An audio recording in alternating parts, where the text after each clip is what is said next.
দেশের বিভিন্ন জায়গার আরো কিছু খবর নিয়ে এখন একটি ডেস্ক রিপোর্ট। গত 15 বছরে আওয়ামী লীগ নির্বাচন ব্যবস্থা ধ্বংস করেছে বলে মন্তব্য করেছেন বিএনপির চেয়ারপারসনের উপদেষ্টা মাহিদুর রহমান। সিলেটের গোলাপগঞ্জে এক সংবর্ধনা অনুষ্ঠানে তিনি একথা বলেন। বিএনপির রাষ্ট্র সংস্কারের 31 দফা বিস্তারিত নেতাকর্মীদের মাঝে তুলে ধরা হবে বলে জানিয়েছেন বিএনপির যুগ্ম মহাসচিব শহীদউদ্দিন চৌধুরী অ্যানি। দুপুরে চট্টগ্রাম নগরীর ইঞ্জিনিয়ার্স ইনস্টিটিউটে বিএনপির রাষ্ট্র সংস্কারের প্রশিক্ষণ অনুষ্ঠানে তিনি একথা জানান। থানা বিএনপির দ্বিবার্ষিক সম্মেলন অনুষ্ঠিত হয়েছে খুলনায়। নগরীর ফুলবাড়ি গেট বালুর মাঠে এতে উপস্থিত ছিলেন কেন্দ্রীয় বিএনপির তথ্য বিষয়ক সম্পাদক আজিজুল বারী হেলাল। প্রান্তিক কৃষকদের মাঝে কৃষি উপকরণ বিতরণ করা হয়েছে হবিগঞ্জে। দুপুরে সদর উপজেলায় এতে উপস্থিত ছিলেন যুক্তরাষ্ট্র যুবদলের সাংগঠনিক সম্পাদক সালে আহমদ।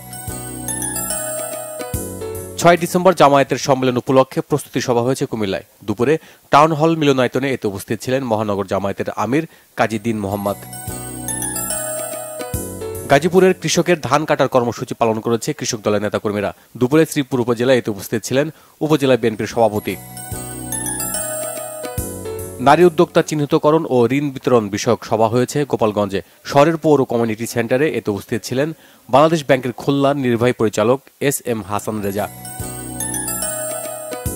সরকারিভাবে ধান চাল সংগ্রহ অভিযান শুরু হয়েছে জামালপুরে। দুপুরে সিংহজানি খাদ্য গুদামে এই কর্মসূচির উদ্বোধন করেন অতিরিক্ত জেলা প্রশাসক।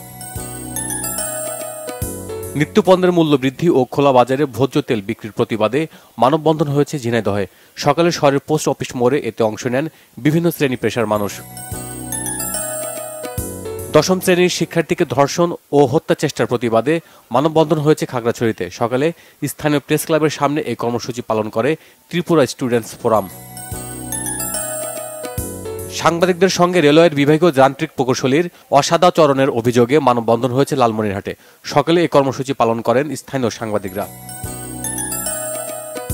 জলাবদ্ধতা ও অবকাঠামোর উন্নয়নের দাবিতে মানববন্ধন হয়েছে সাতক্ষীরায়। সকালে তালা উপজেলার সামনে এই কর্মসূচি পালন করে নাগরিক কমিটি।